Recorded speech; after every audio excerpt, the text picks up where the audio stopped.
அனைத்து வங்கி தொழிற்சங்கங்களின் கூட்டமைப்பு சார்பில் 10 அம்ச கோரிக்கைகளை வலியுறுத்தி வரும் 24 மற்றும் 25 ஆகிய தேதிகளில் வேலைநிறுத்த போராட்டத்திற்கு அழைப்பு விடுக்கப்பட்டுள்ளது.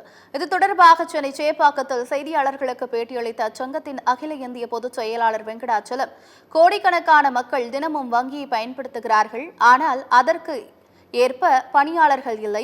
கடந்த 10 ஆண்டுகளாக திட்டமிட்டு வங்கிகளில் ஊழியர்களை குறைத்துக் கொண்டே வருகிறார்கள். இதனை கண்டிக்கும் வகையில் 9 வங்கி தொழிற்சங்கங்களின் கூட்டமைப்பின் சார்பில் மார்ச் 24 மற்றும் 25 ஆகிய தேதிகளில் வேலை நிறுத்தத்தில் ஈடுபட உள்ளதாக தெரிவித்தார். இந்த வேலை நிறுத்தத்தில் பொதுத்துறை வங்கி, தனியார், கிராமிய வங்கி என அனைத்து வங்கிகளும் பங்கேற்கும் என்றும் கூறினார். இருதரப்பு முறையில் பேசி தீர்க்க வேண்டும் என்று கேட்டோம்.